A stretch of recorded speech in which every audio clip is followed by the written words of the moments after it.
أما بعد فأعوذ بالله من الشيطان الرجيم بسم الله الرحمن الرحيم الحمد لله رب العالمين الرحمن الرحيم مالك يوم الدين إياك نعبد وإياك نستعين اهدنا الصراط المستقيم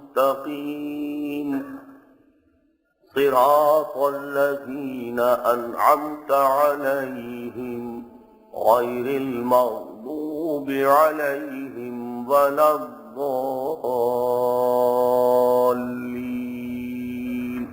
آمين رب اشرح لي صدري ويسر لي أمري واحلل عقدة من لساني يفقهوا قولي۔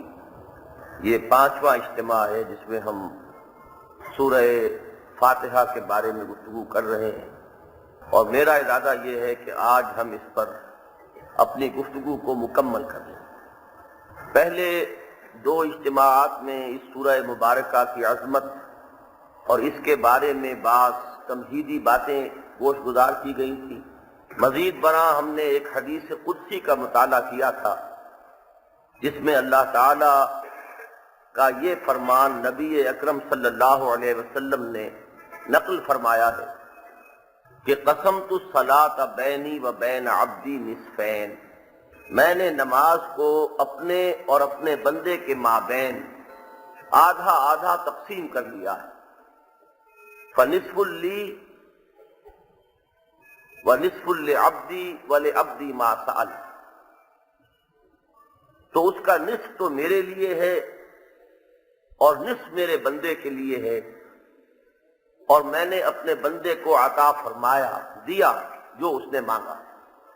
سورہ فاتحہ کی 7 آیات میں سے 3.5 اللہ تعالی کی حمد و ثنا اور تمجید پر مشتمل ہیں، اور جو ان کا منطقی نتیجہ نکلتا ہے یعنی توحید فی العبادت، ایاک نعبد، 3 آیات تو وہ مکمل، الحمدللہ رب العالمین۔ حضور فرماتے ہیں کہ جب بندہ یہ الفاظ زبان سے نکالتا ہے تو اللہ فرماتا ہے حمدنی عبدی۔ دوسری آیت الرحمن الرحیم، حضور ارشاد فرماتے ہیں کہ جب بندہ یہ الفاظ زبان سے نکالتا ہے تو اللہ تعالیٰ فرماتا ہے اثنا علی عبدی، میرے بندے نے میری ثنا کی۔ تیسری آیت مالک یوم الدین، حضور ہمیں بتاتے ہیں کہ جب بندہ یہ الفاظ زبان سے نکالتا ہے تو اللہ فرماتا ہے مجدنی عبدی، میرے بندے نے میری بزرگی بیان کی۔ تو تحمید اور ثنا اور تمجید یہ اللہ کے لیے، اور ان تینوں کا منطقی نتیجہ ہے عبادت۔ جو محسن حقیقی ہے، جو منعم حقیقی ہے، جو رب ہے تمام جہانوں کا، جو رازق ہے، جو مالک ہے، اب ظاہر ہے کہ اسی کا حق ہے کہ اس کے سامنے جھکا جائے، اس کی فرما برداری کی جائے، اس کا کہنا مانا جائے، اس کو راضی رکھنے کی کوشش کی جائے۔ یہ تو ہوا مثبت پہلو، اور ساتھ ہی منفی پہلو بھی ہے کہ وہ مالک یوم الدین بھی ہے، وہ اپنے فرما برداروں کو جزا دے گا، نافرمانوں کو سزا دے گا، اور جزا و سزا کے دن اختیار مطلق اسی کا ہوگا۔ لمن الملک اليوم للہ الواحد القہار، اس کا بھی تقاضا یہی ہوا کہ اسی کا حکم مانا جائے، اسی کے کہنے پر چلا جائے، اسی کی فرما برداری کی جائے، جو کچھ اس نے حلال ٹھہرایا ہے اسی پر اکتفا کی جائے، جس چیز سے اس نے روک دیا ہے رک جایا جائے۔ گویا کہ عبادت کا مثبت پہلو بھی، اس کا مثبت محرک وہ تو ہے شکر اللہ کا، محبت اللہ کی، اور اس کا منفی پہلو اس کی جزا و سزا کا پہلو۔ افنجعل المسلمین کالمجرمین ما لکم کیف تحکمون، کیا ہم مجرموں کو فرما برداروں کے برابر کر دیں گے؟ تمہیں کیا ہو گیا ہے؟ تم کیسی بے عقلی کی باتیں کر رہے ہو؟ تو میں نے عرض کیا تھا کہ اگر ترازو کا وہ پلڑا ذہن میں رکھیں جو ڈنڈی کے ساتھ ان 3 ڈوریوں سے بندھا ہوتا ہے، تو وہ 3 ڈوریاں ہیں، یہ 3 آیات، اور ان تینوں نے ایاک نعبد اس کے ساتھ جا کر تعلق قائم کر لیا، اور پھر آتا ہے حرف واو، اور وہاں سے اب دوسرا حصہ شروع ہوتا ہے۔ میں یہ عرض کر چکا ہوں کہ یہ عبادت جو جزوی نہیں ہو سکتی، جز وقتی نہیں ہو سکتی، کلی ہوگی اور ہمہ وقتی ہوگی۔ یہ ملازمت نہیں ہے جو جز وقتی بھی ہو سکتی ہے، یہ وہ معاملہ نہیں ہے جو امپلائر امپلائی ریلیشن شپ کا ہے کہ کوئی معین کام آپ نے کرنا طے کیا ہے، اس کے علاوہ کوئی کام آپ سے نہیں کرایا جا سکتا۔ تو یہ تو ہے عبادت، عبدیت، بندگی، غلامی۔ یہ ہمہ وقت ہوگی، ہمہ جہت ہوگی، کلی ہوگی، پوری زندگی میں ہوگی، اور یہ کام آسان نہیں، بہت کٹھن ہے، بہت مشکل۔ یہی ہے وہ بات جسے علامہ اقبال کہتے ہیں کہ چمی گویم مسلمانم بلرزم کہ دانم مشکلات لا الہ۔ اس میں ایک بہت بڑا عہد ہے پروردگار سے، ایاک نعبد، ہم صرف تیری ہی بندگی کرتے ہیں اور کریں گے۔ واقعہ یہ ہے کہ چمی گویم مسلمانم بلرزم، وہ کیفیت جو ہے اگر اس کو مد نظر رکھیں گے تو اس 4تھی آیت کا جو دوسرا ٹکڑا ہے اس کا ربط واضح ہو جائے گا کہ جیسے ہی انسان یہ کہے ایاک نعبد، ساتھ ہی فوراً اس کی دلجوئی اور تسلی کا پیغام موجود ہے، ایاک نستعین۔ ہم اتنے بڑے قول و قرار میں اور اتنے بڑے عہد میں پورے نہ اتر پائیں گے بغیر تیری مدد کے۔ اتنا بڑا معاہدہ جو کر رہے ہیں تو اپنے زور بازو پر اعتماد کرتے ہوئے نہیں، ہم اس میں تیری تائید، تیری توفیق کے محتاج ہیں۔ چنانچہ یہی ہے وہ رمز نبی اکرم صلی اللہ علیہ وسلم کی اس دعائے معصورہ میں کہ جو آپ ہر نماز کے بعد مانگا کرتے تھے، اللہم اعنی علی ذکرک و شکرک و حسن عبادتک۔ اگر واحد ہو تو اعنی ہوگا، اور اگر باجماعت نماز ادا کی ہو تو اعنا۔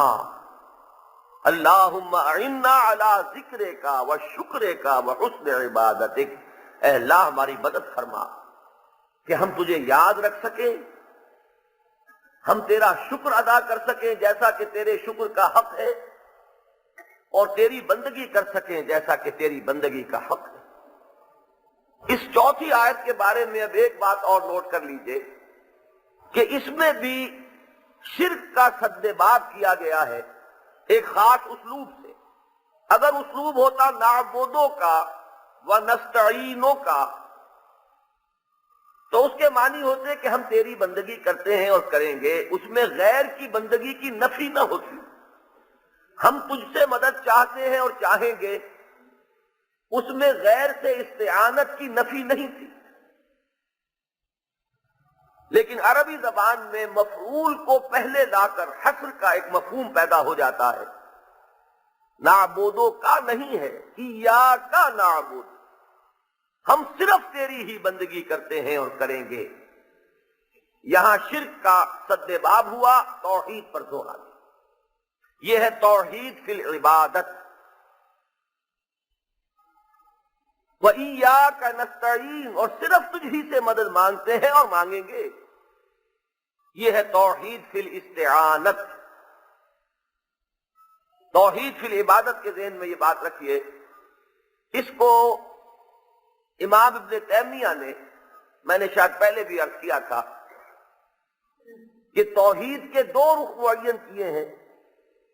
ایک ہے توحید فی العقیدہ، اس کو آپ کہہ سکتے ہیں نظریاتی توحید، علمی توحید۔ اللہ ایک ہے، اللہ تنہا ہے، اللہ کا کوئی ساجی نہیں ہے، اللہ کا کوئی مد مقابل نہیں ہے، اللہ جیسا کوئی نہیں ہے، اللہ کی صفات میں کوئی اس کا مثل نہیں ہے۔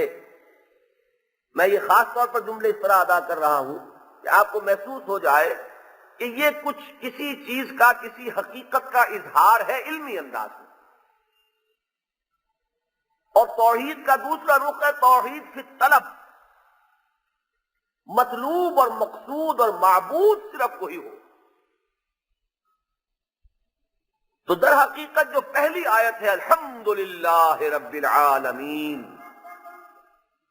یہ توحید فی العقیدہ یا علمی یا نظری توحید کے ضمن میں یہ اصل الاصول ہے، یہ جڑ ہے، یہ بنیاد ہے۔ اور ایاک نعبد یہ توحید فی الطلب یا عملی توحید، اسی کی اطاعت ہوگی، مطاع مطلق صرف وہی ہے، اور سب کے لیے اطاعت بس اس کی اطاعت کے دائرے کے اندر اندر ہوگی۔ محبوب حقیقی وہی ہے، اور سب کے لیے محبت اس کی محبت کے تابع ہوگی۔ مطلوب اصلی وہی ہے، باقی سب کی حیثیت ذرائع کی ہوگی، مطلوب کی نہیں ہوگی۔ یہ ہے در حقیقت توحید فی الطلب، توحید فی العبادت، یا اس کو عملی توحید کہیے تو یہ اس ٹکڑے کے اندر مکمل آ جاتی ہے ایاک نعبد۔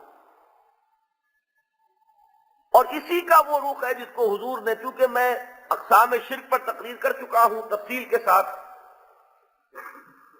تو جب ہم نے تیسری قسم کے شرک پر گفتگو شروع کی تھی، شرک فی الحقوق، اور اللہ کے تمام حقوق، جیسے ہم کہتے ہیں کہ ہاتھی کے پاؤں میں سب کا پاؤں، اللہ کے تمام حقوق ایک لفظ میں آ جاتے ہیں عبادت۔ اور عبادت کا لب لباب حضور فرماتے ہیں دعا، الدعاء مخ العبادہ، الدعاء هو العبادہ۔ لہذا دیکھیے ایاک نعبد و ایاک نستعین، یہاں وہ توحید فی الدعاء، توحید فی الاستعانہ، توحید فی الاستمداد۔ اب یہ مختلف الفاظ ہیں، باب استفعال میں آئیں گے، استنصار، استمداد، استدعاء، استغاثہ۔ استغاثہ سوائے اس کے اور کسی سے نہیں ہوگا، استعانت سوائے اس کے اور کسی سے نہیں ہوگی، استدعاء سوائے اس کے اور کسی سے نہیں ہوگی، استمداد سوائے اس کے اور کسی سے نہیں ہوگی۔ اور میں تفصیل سے بیان کر چکا ہوں کہ اس میں اصلاً تو مراد ہے کہ جو مادی قانون ہے اس سے ماورا، ایک ہے اس مادی قانون اور اسباب ظاہر کے اندر اندر کسی سے مدد طلب کرنا، یہ بالکل دوسری چیز ہے۔ وہاں گھڑا رکھا ہے، پانی ہے، اور میں نے کسی سے کہا کہ ذرا مجھے پانی پلا دو، یہ بھی استعانت ہے، استمداد ہے، میں نے اس سے مدد چاہی ہے، اس نے میری ایک ضرورت پوری کی ہے، اسی لیے میں اس کا شکریہ ادا کرتا ہوں۔ لیکن یہ ہے جو عادی اسباب ہیں، جو مادی وسائل ہیں، جو ظاہری سلسلہ اسباب و علل ہے، اس کے اندر استمداد، استعانت، یہ سب ایک مختلف شے ہے، اور ماورا کوئی غیر محسوس طریقے پر، مادی طریقوں سے بلند تر کسی سلسلے میں کسی سے مدد طلب کرنا، کسی سے استغاثہ کرنا، کسی کو پکارنا، کسی سے دعا کرنا، کسی سے استعانت کرنا، یہ بالکل دوسری شے۔ یہ دوسری شے تو شرک ہوگا، اس میں کسی شک و شبے کی گنجائش نہیں۔ اگر اللہ کے سوا کسی سے استمداد ہے، استعانت ہے، استدعاء ہے، استغاثہ ہے، وہ شرک ہے، اس کے شرک ہونے میں کوئی شک نہیں۔ ہاں یہ جو ہے اسباب ظاہری کے اندر کسی سے مدد طلب کرنا، اس میں شرک خفی پیدا ہو سکتا ہے۔ اگر انسان کے ذہن پر یہ چیز مسلط ہو جائے کہ اس میں خود اپنی جگہ پر یہ طاقت موجود ہے کہ میری ضرورت پوری کر سکتا ہے، اگر یہ حقیقت ذہن سے اوجھل ہو جائے کہ لا حول ولا قوت الا باللہ، کسی میں کوئی طاقت نہیں ہے جب تک کہ اللہ کا اذن نہ ہو۔ میں نے اس سے کہا ہے کہ مجھے پانی پلا دے، یہ مجھے پانی پلا سکتا ہے تبھی جب اللہ چاہے گا، محض اپنے ارادے سے، اپنی طاقت سے یہ مجھے پانی بھی نہیں پلا سکتا۔ اگر یہ چیز ذہن سے اوجھل ہو جائے گی تو یہ بھی شرک ہو جائے گا، لیکن یہ شرک خفی رہے گا، جبکہ وہ شرک جو ہے کہ ان اسباب ظاہری سے ماورا ہو کر کسی سے مدد طلب کرنا، اس کے تو شرک کے جلی ہونے میں کسی شک و شبے کی گنجائش نہیں۔ تو یہ رب چلا آ رہا ہے وہ توحید کے ضمن میں اور شرک کے سد باب کے ضمن میں۔ اب آگے چلیے، آخری 3 آیات جو ہیں وہ مل کر ایک جملہ بنتی ہیں، اور اس کو آپ یہ کہہ سکتے ہیں کہ یہ اب ایک عام کے بعد خاص بات کا ذکر آ رہا ہے۔ استعانت عام ہے، اے رب ہم تیری ہی مدد چاہتے ہیں۔ مدد تو ایک عام لفظ ہے، اس مدد کے اندر اہم ترین چیز جو ہے وہ یہ ہے کہ ہمیں ہدایت عطا فرما، اہدنا الصراط المستقیم۔ یہ استعانت کے بعد، عام لفظ کے بعد، در حقیقت ایک خاص چیز کا ذکر ہو رہا ہے۔ ہم سب سے بڑھ کر جس چیز کے محتاج ہے پروردگار، وہ ہدایت ہے۔ یہاں سب سے پہلا نقطہ تو یہ ذہن میں رکھیے، سورہ فاتحہ کی عظمت کو سامنے رکھتے ہوئے، کہ ایک بندہ رب کو اپنے رب کے حضور میں حاضری کی نعمت میسر آئی۔ یہ میری اور آپ کی نماز نہیں، ذرا اس وقت واقعتاً جو عبداللہ ہو، انی عبداللہ، جو کہہ سکے، جو فی الواقع عبدہ ہو، عبد دیگر، عبدہ چیزیں دیگر، ما سراپا انتظار و منتظر، اس کا تصور کیجئے وہ رب کے حضور میں حاضر ہے۔ اور اس وقت وہ حدیث لائی ہے ذہن میں کہ حضور نے فرمایا کہ الصلاۃ معراج المومنین، اس وقت وہ مانند معراج کی لذت سے فیض یاب ہے۔ یہاں پر دیکھیے کہ اس نے مانگا کیا ہے، گویا کہ تلقین ہو رہی ہے کہ مانگنے کی اصل شے کیا ہے۔ ایک ہے ہماری ذہنی سطح، دنیاوی نعمتیں طلب کریں گے۔ میں نے آپ کو وہ لطیفہ سنایا تھا کہ میرے ایک دوست جو امریکہ جا رہے تھے، انہوں نے اپنی ایک چھوٹی سی بچی سے کہا کہ بیٹی تمہارے لیے میں وہاں سے کیا لاؤں؟ اس نے وہ اپنی ذہنی سطح پر کہا کہ میرے لیے وہاں سے ایک پینسل لے کر آئیے، اس لیے کہ اس کی ذہنی سطح ہے اتنی، اس سے بالا تر کسی شے کا ابھی اسے تصور نہیں۔ تو مانگتا تو ہر ایک اپنی ذہنی سطح کے اعتبار سے ہے۔ اگر ہمیں وہ لمحہ میسر آ جائے، ہم کیا مانگیں گے؟ جس چیز کی ہماری نگاہ میں قدر و منزلت ہوگی، شاید دولت مانگیں، ثروت مانگیں، شہرت طلب کریں، دنیاوی حیثیت و وجاہت کا سوال کریں، دنیاوی غلبہ و اقتدار کی خواہش ظاہر کریں۔ یہاں تلقین ہو رہی ہے کہ مانگنے کی اصل شے ہدایت ہے۔ در حقیقت رہنمائی ہو رہی ہے کہ اس پوری کائنات میں کوئی نعمت نہیں ہے جب تک کہ اس کے ساتھ نعمت ہدایت نہ ہو۔ جنہیں تم نعمت سمجھے ہوئے ہو وہ تو موجب زحمت بن جائیں گی اگر ہدایت نہ ہو۔ دولت ہے، ہدایت نصیب نہیں ہے، اس دولت سے آپ کیا کریں گے؟ عیاشیاں کریں گے، بدماشیاں کریں گے، اس دولت کو لوگوں پر روب گانٹنے کا ذریعہ بنائیں گے۔ تو یہ دولت جو ہے یہ اب نعمت نہیں رہی، موجب زحمت ہے، موجب عذاب۔ اولاد ہے، ہدایت نہیں ہے، اولاد کو کیا بنا کر اٹھائیں گے؟ اولاد سرکش ہو کر اٹھے گی، خدا کی باغی بن کر اٹھے گی۔ یہ اولاد آپ کے لیے صدقہ جاریہ نہیں ہوگی، یہ آپ کے نامہ اعمال میں ہمیشہ ہمیش کے لیے گناہوں کے مزید اندراج کا ایک سبب اور ذریعہ بن جائے گی۔ معلوم ہوا کہ اولاد مجرد اولاد نعمت نہیں ہے، ہاں نعمت ہدایت ہو تو پھر اولاد بھی نعمت ہے۔ اتنی بڑی نعمت ہے کہ جلیل القدر پیغمبروں نے اس کے لیے دعائیں کی۔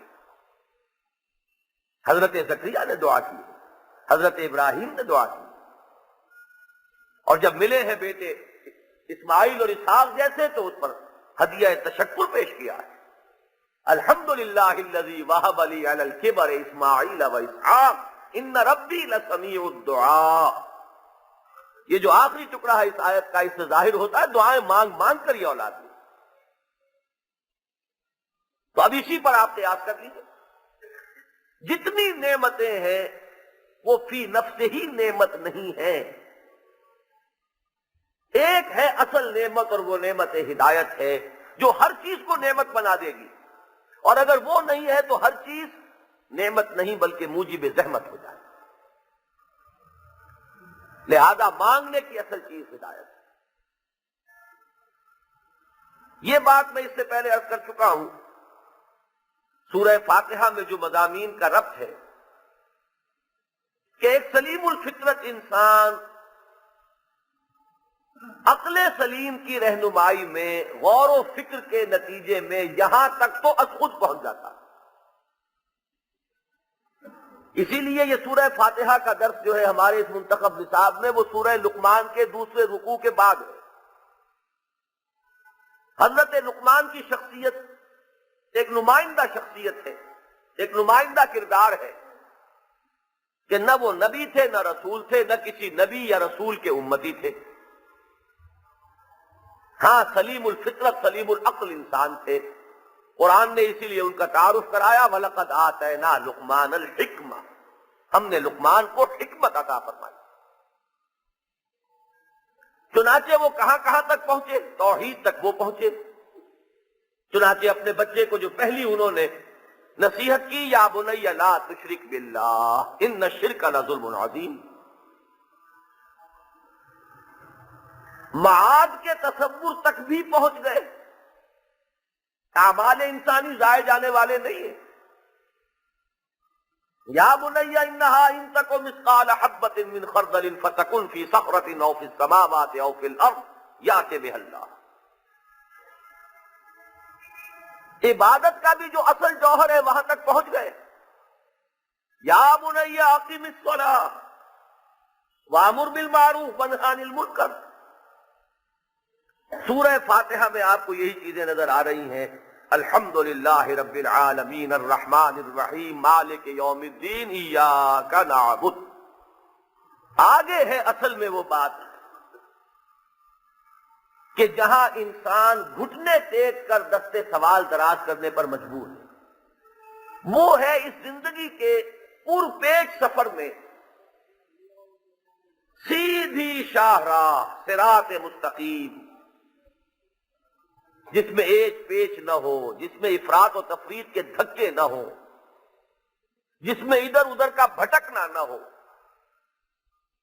صراط مستقیم یہ جان لیجئے اس کا تعین عقل انسانی کے امکان میں نہیں.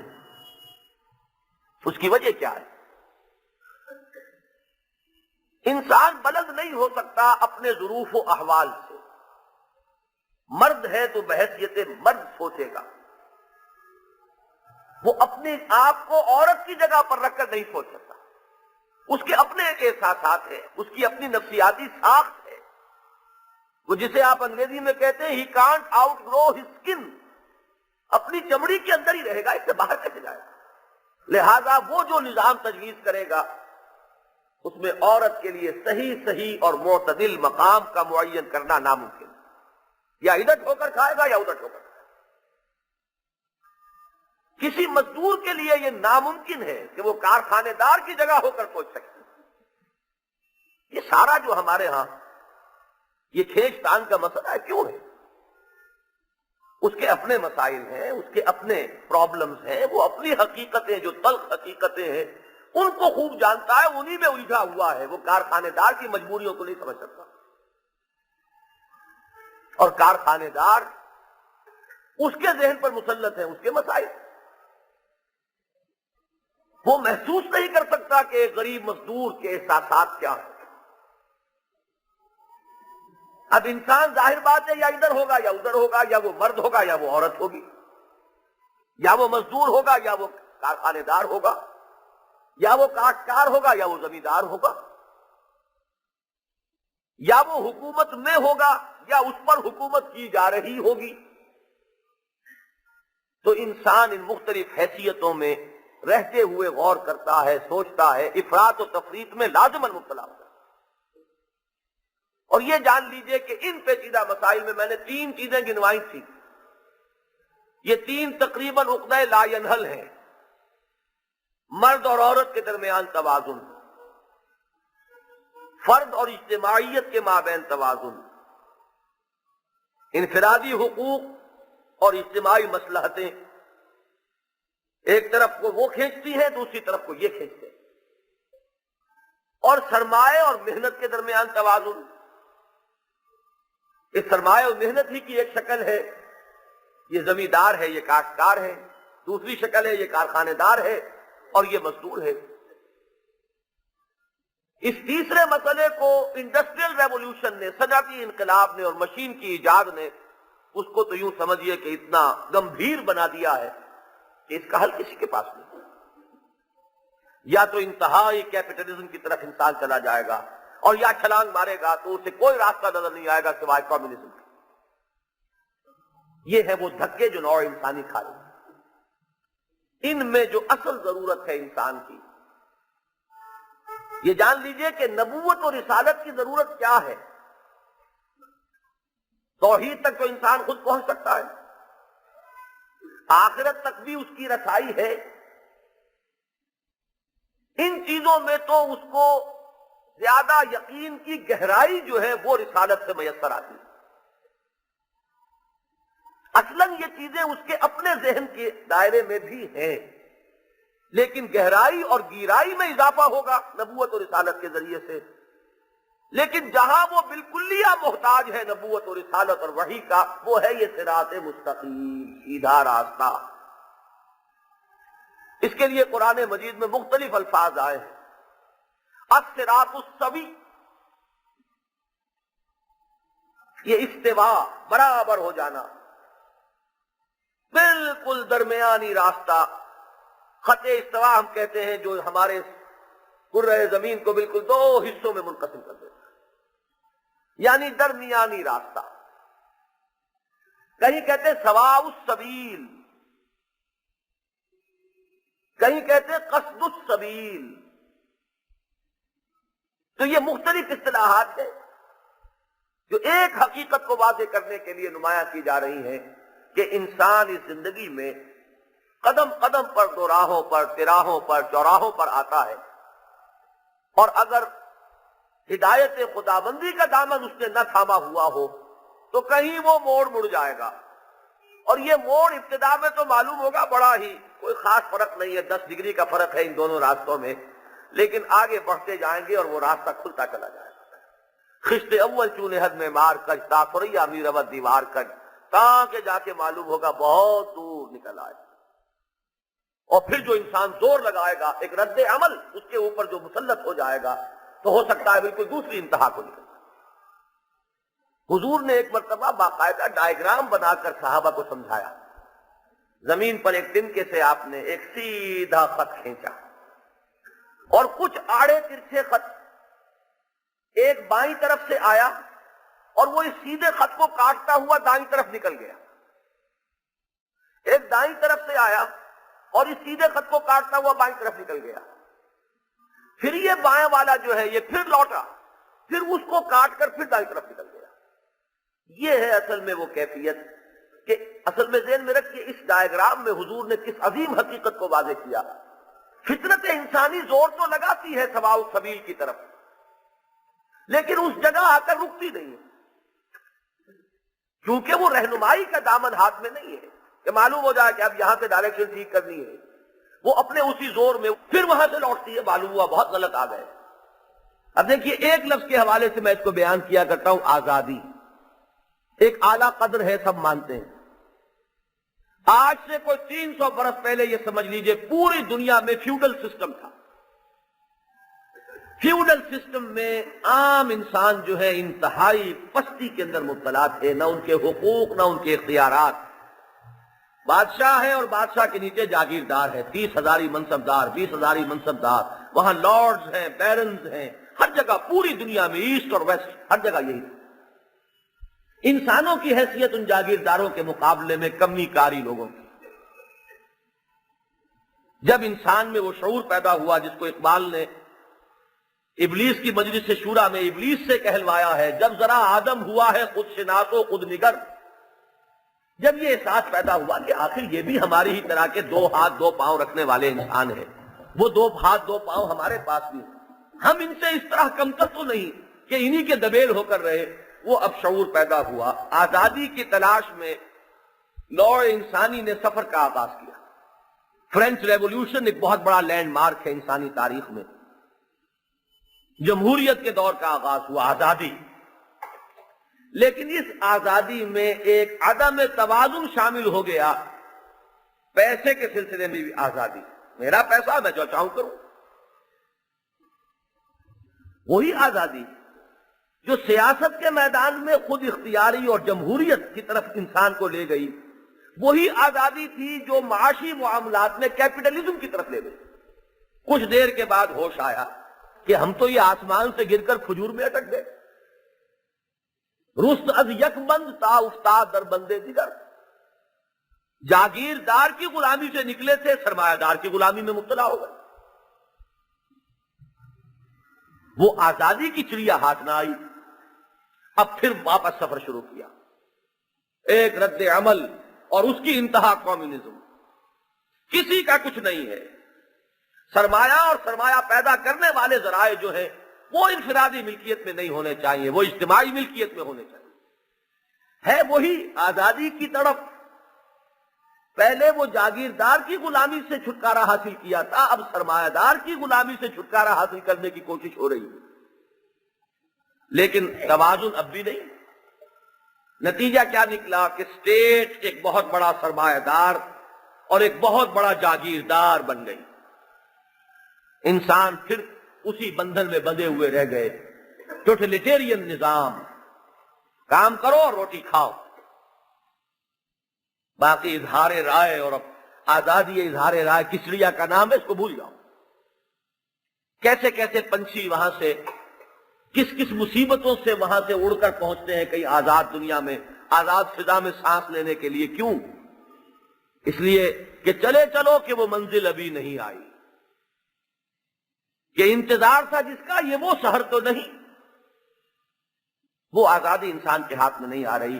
اس کی وجہ یہ ہے کہ انسان اسی اپنے سوچ، اپنے غور و فکر اور عمل کا رد عمل، اس کا شکار ہوتا چلا جا رہا ہے. یہ ہے وہ پس منظر جس میں گھٹنے ٹیک کر دعا کرنے کا مقام ہے.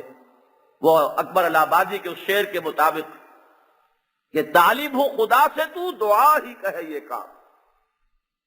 یہاں تو اسی سے مانگنا پڑے گا، اہدنا الصراط المستقیم. اے رب تو ہی ہدایت فرما ہمیں سیدھے راستے کی طرف. ہدایت میں یہ ذہن میں رکھیے، یہ آپ کو مباحث عام تفاسیر میں مل جائیں گے کہ ہدایت کے مدارج ہیں. سجھا دینا، سمجھا دینا، یہ بھی ہدایت ہے. اور انگلی پکڑ کر چلانا اور منزل تک پہنچا دینا، یہ بھی ہدایت ہے. اس ہدایت کی انسان کو ہر لحظہ ضرورت ہے. سیدھے راستے پر تو آپ آ گئے، لیکن یہ کوئی معاملہ ایسا تو نہیں کہ آگے کوئی دوراہا نہیں آنا. وہ تو میں نے عرض کیا، قدم قدم پر دوراہے ہیں، تراہے ہیں، چوراہے ہیں. ہر آن اندیشہ ہے کہ یہاں سے تو بچ کر آ گیا ہوں، آئندہ کہیں مڑ نہ جاؤں.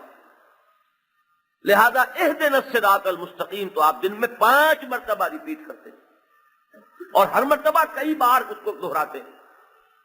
پروردگار تیرا ہی دامن تھامیں گے تو ان پرپیش راہوں سے سلامتی کے ساتھ گزر سکیں گے، کسی غلط موڑ پر نہ مڑ جائیں گے اور سیدھے اپنے منزل مراد تک جا پہنچیں گے. اہدنا الصراط المستقیم. الصراط المستقیم یہ مرکب توصیفی ہے، بالکل سیدھا راستہ.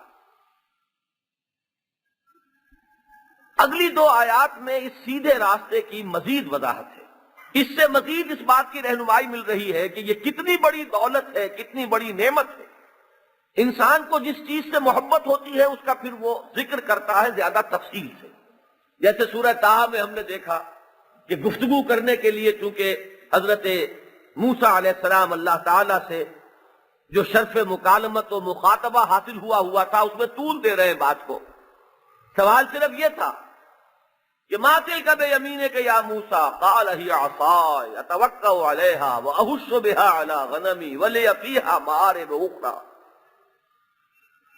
اسی طریقے سے یہاں دیکھیے اہدنا الصراط المستقیم، لیکن اس کی مزید منفی اور مثبت 2 اعتبارات سے توضیح ہو رہی ہے. خود اس میں ہمارے لیے رہنمائی بھی ہے کہ جو کچھ مانگ رہے ہو اس کو اچھی طرح سمجھ لو کہ کیا مانگ رہے ہو۔ صراط الذین انعمت علیہم، راستہ ان کا جن پر تیرا انعام ہوا، غیر المغضوب علیہم،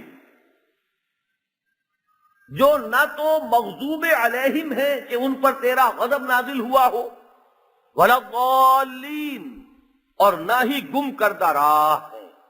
یہ مثبت اور منفی انداز میں اسی صراط مستقیم کی مزید وضاحت ہے۔ اس لیے میں نے عرض کیا تھا یہ ایک ہی جملہ ہے، پرنسپل کلوز ہے اہدنا الصراط المستقیم، اور یہ دونوں آیات جو ہے آخری یہ سبارڈینیٹ کلوزز ہے، اس کی بدل ہے یہ الصراط المستقیم، اس کا بدل کیا ہوا؟ صراط الذین انعمت علیہم، یہ بدل اول ہے، غیر المغضوب علیہم ولا الضالین، یہ اسی کی مزید وضاحت ہے۔ اب یہاں ہمارے سمجھنے کے لیے یہ تین قسم کے اشخاص ہیں جن کا سورہ فاتحہ میں ذکر آ گیا۔ پہلے ہے منعم علیہم، دوسرے ہیں مغضوب علیہم، تیسرے ہیں ضالین۔ ایک کے راستے کو ہم نے چاہا ہے کہ ہم پر کھول دیا جائے، ہمیں اس کی ہدایت دی جائے، اور دو سے ہم نے اللہ کی پناہ طلب کی ہے کہ پروردگار ان کے راستے کی طرف کہیں ہمارا رخ نہ موڑ دیجو۔ منعم علیہم کون ہے؟ القرآن یفسر بعضہ بعضا، قرآن کا ایک حصہ دوسرے حصے کی تفسیر کرتا ہے۔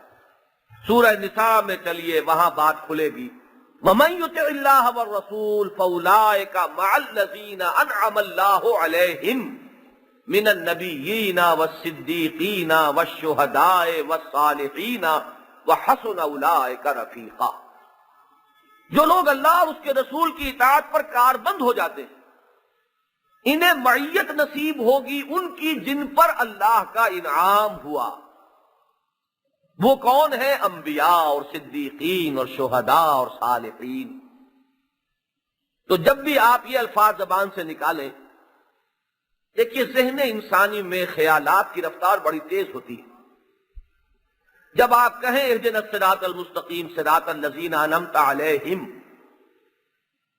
تو ایک بجلی کی سے کوندنے کے انداز میں آپ کے ذہن میں یہ چار الفاظ آ جانے چاہیے۔ کون ہے منعم علیہم؟ من النبیین والصدیقین والشہداء والصالحین، یہ ہے منعم علیہم جن پر اللہ تعالیٰ کا انعام ہوا۔ ان میں پھر درجات ہیں، بلند ترین درجہ انبیاء کا ہے، ان سے متصل مقام صدیقیت کا ہے، پھر مرتبہ شہادت کا ہے، اور اس میں بیس لائن سمجھ لیجئے وہ صالحین۔ اللہم ربنا اجعلنا منہم، اللہم ربنا اجعلنا منہم وارزقنا معیتہم۔ اس میں تو کسی وضاحت کی مزید ضرورت نہیں، البتہ جو منفی انداز میں دو اسلوب آئے یہ ہے وضاحت طلب، غیر المغضوب علیہم ولا الضالین۔ مغضوب علیہم وہ ہیں جنہوں نے ہدایت کو پانے کے بعد اپنی شرارت و خباثت نفس کی بنا پر اس ہدایت سے منہ موڑا اور کجروی اختیار کی۔ یہ وہ ہیں کہ جن پر اللہ کا غضب نازل۔ میں نے جو تین جملے کہے پھر دوہرائیے، ہدایت کے پا جانے کے بعد اپنی شرارت و خباثت نفس کی بنا پر اس راہ ہدایت سے منہ موڑا، اور اس کی سزا میں ان پر اللہ کا غضب نازل ہوا، وہ ہے مغضوب علیہم۔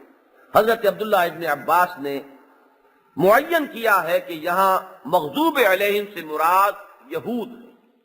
شریعت ملی، ذہن میں رکھیے یہ تاریخی طور پر حضرت موسیٰ سے پہلے، ہو سکتا ہے میں اب ایک علمی بات کہہ رہا ہوں،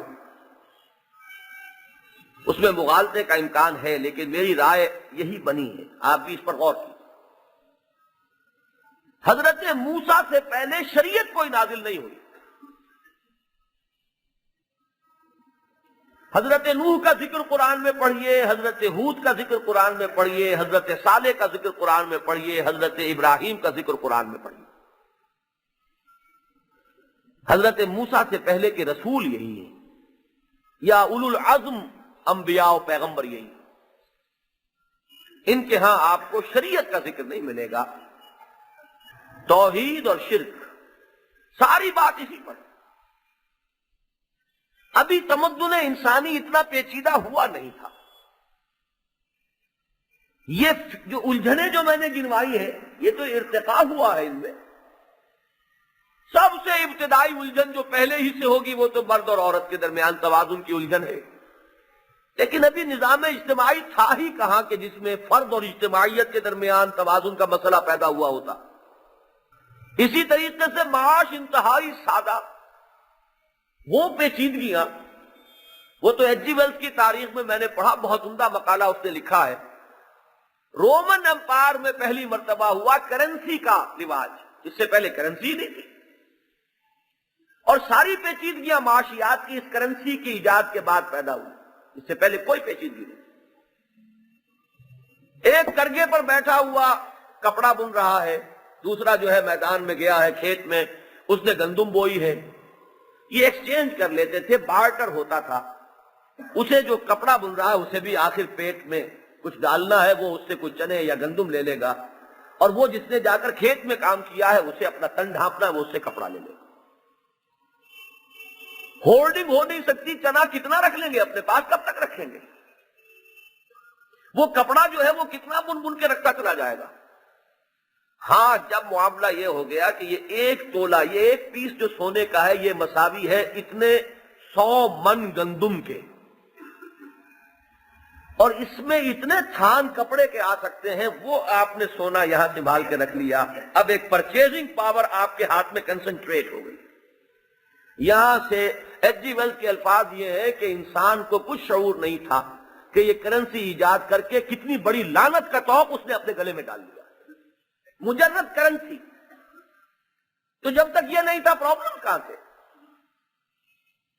لہذا یہ سارا جو تدریجی ارتقا ہو رہا ہے، اس میں شریعت کی جو ضرورت آئی ہے کہ جس میں تفصیلی احکام دیے جائیں، ڈوز اینڈ ڈونٹس، یہ مت کرو یہ کرو، اس کا ہمیں ذکر جو ہے اصلاً ملتا ہے حضرت موسیٰ علیہ السلام کی شریعت۔ کتاب پہلی جو اتری ہے وہ حضرت موسیٰ کی کتاب ہے، حضرت نوح پر کسی کتاب کے اترنے کا ذکر نہیں۔ صحف ابراہیم کا تذکرہ ملتا ہے لیکن وہ بھی اب دنیا میں کہیں نہیں ہے۔ اچھا، حضرت ابراہیم کے نام کے ساتھ بھی آپ کو ملت ابراہیمی ملے گی۔ ملت کی چیزیں کیا تھی؟ 6 حضور نے گنوائی ہیں۔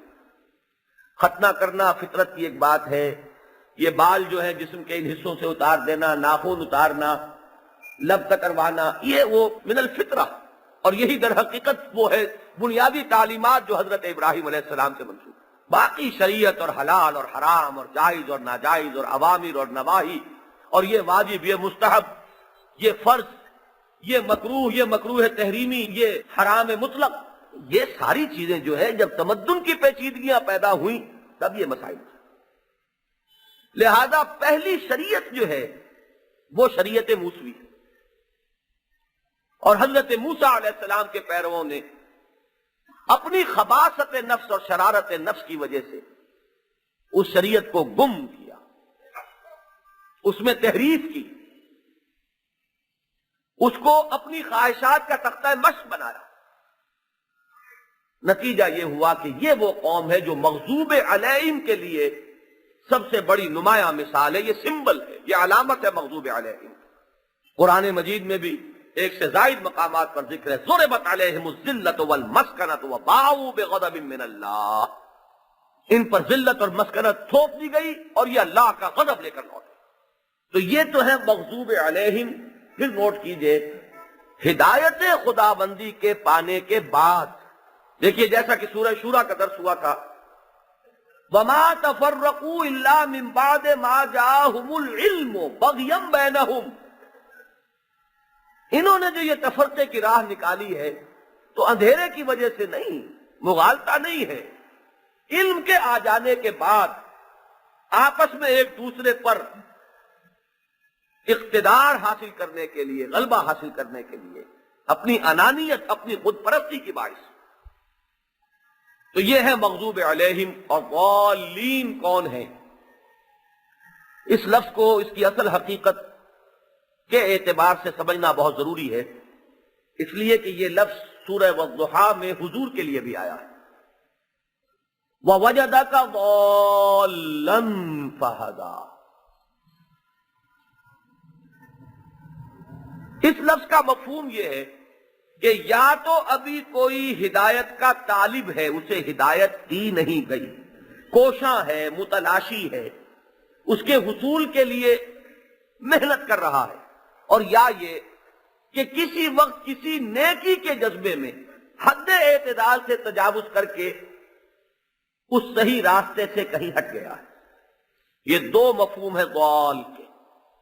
ایک تیسرا مفہوم بعض حضرات صرف نکتہ آفرینی کے طور پر پیدا کرتے ہیں، اور وہ یہ کہ اگر کوئی شخص کسی کی محبت میں اس کیفیت کو پہنچ جائے کہ اس پر محبت کا غلبہ ہو جائے، مغلوب الحال ہو جائے محبت میں، تو یہ بھی ضال کا لفظ اس پر اس کا اطلاق ہو جائے۔ یہ اصل میں ساری کوشش اسی لیے کرتے ہیں کہ حضور کے لیے جب یہ لفظ آ گیا تو اب اس کی کوئی تعبیر ایسی ہونی چاہیے کہ حضور پر عشق خداوندی کا غلبہ ہو چکا، آپ محبت خداوندی سے مغلوب الحال تھے، تو حضور کے لیے چونکہ یہ لفظ آ گیا لہذا، لیکن یہ معاملہ صرف نکتہ آفرینی والا ہے۔ اچھی طرح جان لیجئے اس کے دو ہی مفہوم ہیں۔ ایک تو وہ شخص جس پر ابھی ہدایت منکشف نہیں ہوئی، ہدایت کی طلب ہے شدید، اس میں وہ غور و فکر کر رہا ہے، سوچ بچار کر رہا ہے، التفکر والاعتبار جو شرح حدیث میں لفظ آیا ہے، غور و فکر، عبرت پذیری کے مراحل سے گزر رہا ہے، طالب ہدایت ہے، ہدایت ابھی منکشف نہیں ہوئی۔ اور ایک وہ کہ جس کو ہدایت ملی تو تھی، اس نے اس کے اندر ایک غلط رخ اختیار کیا ہے، لیکن خباثت نفس کی وجہ سے نہیں، بلکہ نیکی ہی کا جذبہ ہے کہ جو کچھ غیر متوازن ہو گیا ہے، یہ بھی ضال ہوگا۔ چنانچہ پہلے تو اس دوسرے مفہوم کے اعتبار سے سمجھ لیجئے، اس لیے کہ حبر الامہ حضرت عبداللہ ابن عباس رضی اللہ تعالی عنہ، انہوں نے یہاں ضالین سے مراد متبعین حضرت مسیح علیہ السلام کو قرار دیا، مغضوب علیہم سے مراد یہود، اور ضالین سے مراد حضرت مسیح علیہ السلام کے پیرو جنہوں نے رہبانیت کی بدعت ایجاد کی۔ اب ظاہر بات ہے کہ رہبانیت کی جو بدعت ایجاد ہوئی تو کسی خباثت نفس کی وجہ سے نہیں ہے، محبت دنیا یا محبت مال کے اندر معتدل حد سے بڑھ جانے کا نتیجہ نہیں ہے، ترک دنیا محبت الہی ہے جس کی وجہ سے وہ گھر بار چھوڑ رہے ہیں، جا رہے ہیں، شادی بیاہ نہیں کر رہے ہیں، تجرد کی زندگی بسر کر رہے ہیں، تپسیاں کر رہے ہیں، پہاڑوں کے کھووں میں پہنچے ہوئے ہیں، غاروں میں پہنچے ہوئے ہیں، سانپوں اور بچھوؤں کے مسکنوں میں انہوں نے جا کر ڈیرا لگا لیا ہے، کوئی کسی پہاڑ کی چوٹی پر ہے، ریاضت کر رہا ہے۔ یہ سب کچھ جو ہے یہ جذبہ نیکی کا عدم توازن ہے، جذبہ نیکی کا حد اعتدال سے تجاوز ہے۔ اس کی وجہ سے اگر ہوگا کوئی صراط مستقیم سے ہٹ جائے گا تو وہ بھی مغضوب علیہم میں شمار نہیں ہوگا، اس لیے کہ مغضوب علیہم میں شمار ہونے کے لیے اس صحیح راستے سے ہٹنا ہے اپنی خباثت نفس کی وجہ سے، دنیا کی محبت کی وجہ سے، نفسانی خواہشات کی پیروی کی وجہ سے، نفسانیت میں اعتدال سے بڑھ جانے کے باعث وہ ہوگا مغضوب علیہم۔ اس کی بنیاد ہے شرارت نفس، اور یہاں ہے در حقیقت نیکی کا ایک جذبہ جو حد اعتدال سے تجاوز کر گیا ہے، لہذا ہے تو گمراہی، لیکن یہ گمراہی اور وہ گمراہی زمین و آسمان کا فرق ہے۔ مردی و نامردی قدم فاصلہ دارت، بظاہر تو گمراہی کے لفظ میں تو دونوں شریک ہو جائیں گے، یہود بھی گمراہ، نصارہ بھی گمراہ، لیکن اس گمراہی اور اس گمراہی میں زمین و آسمان کا فرق ہے۔ یہ بات سورہ حدید میں بڑی وضاحت کے ساتھ آئی ہے، وَرَهْبَانِيَّةً ابْتَدَعُوهَا مَا كَتَبْنَاهَا عَلَيْهِمْ إِلَّا ابْتِغَاءَ رِضْوَانِ اللَّهِ۔ یہ رہبانیت کی بدعت انہوں نے خود ایجاد کی، ہم نے وہ ان پر فرض نہیں کی تھی۔ ہم تو فاطر فطرت انسانی ہے، ہم نے بنائی ہے انسانی فطرت، اس کے تقاضوں کو ہم خوب جانتے ہیں، ہم نے کوئی غیر فطری قدغن جو ہے انسان کے فطری تقاضوں پر نہیں عائد کی، لیکن انسان نے خود عائد کر لی۔ یہ بدعت ہے جو اس نے ایجاد کی۔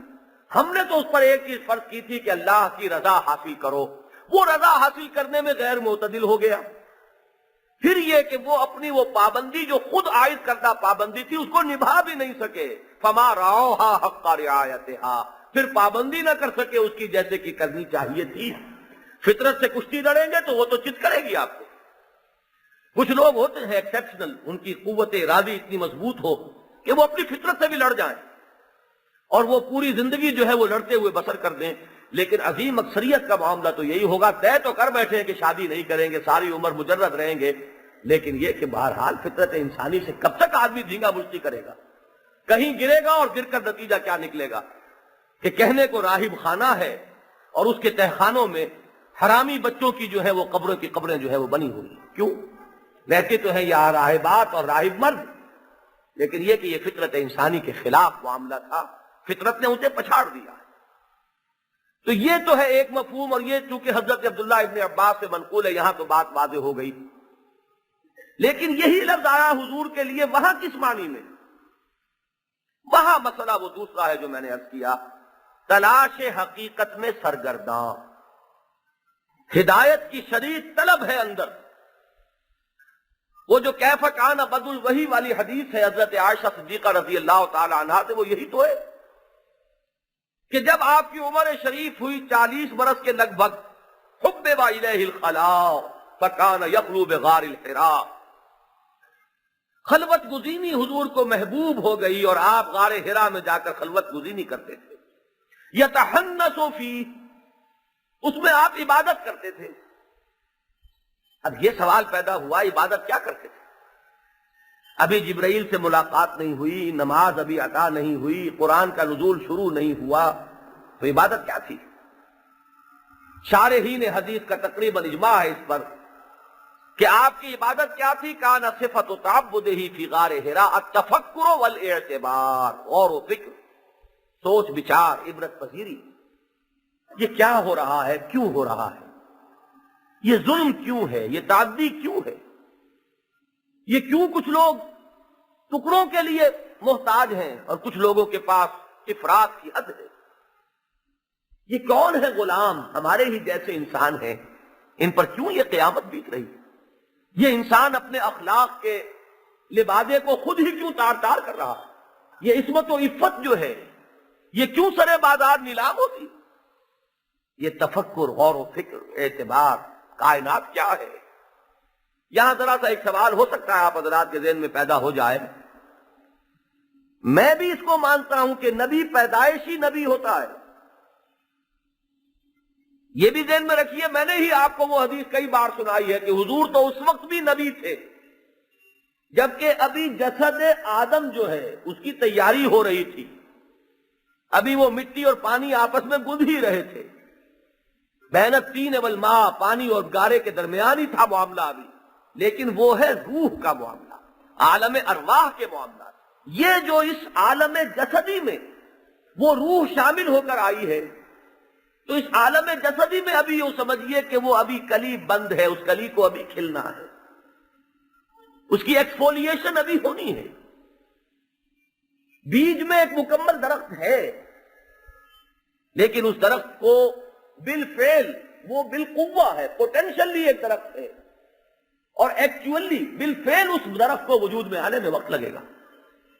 یہی معاملہ ہے کہ اگرچہ پیدائشی نبی ہیں، لیکن اس جسد کے ساتھ جب محمد الرسول اللہ صلی اللہ علیہ وسلم اس دنیا میں تشریف لائے ہیں تو وہ سارے مراحل آپ نے طے کیے ہیں، بچپن بھی آیا ہے، لڑکپن بھی آیا ہے، نوجوانی بھی آئی ہے، جوانی بھی آئی ہے، تدریجاً وہ ایکسفولیشن ہو رہی ہے، اور اب وہ وقت آنے والا ہے کہ وہ کلی کھلے گی، للی ان بلوم، یہ پھول پورے طور پر کھلے گا۔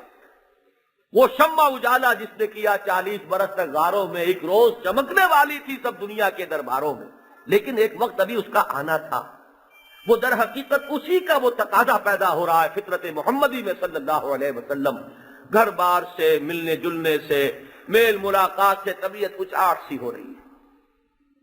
گفتگو میں وہ جو اقبال نے بھی نقشہ کھینچا ہے کہ دنیا کی محفلوں سے اکتا گیا ہوئی عرب، کیا لطف انجمن کا جب دل ہی بجھ گیا، اب کچھ اور کیفیت ہے، کچھ سوچ بچار کا مادہ غالب ہو چکا ہے، اس لیے کہ وہ کلی اب کھلنے کو ہے، وہ فطرت اپنا زور لگا رہی ہے اندر سے، وہ کھینچ کر لے گئی ہے محمد کو غار حرا میں صلی اللہ علیہ وسلم، اور وہاں اس پھول کو کھلنا ہے۔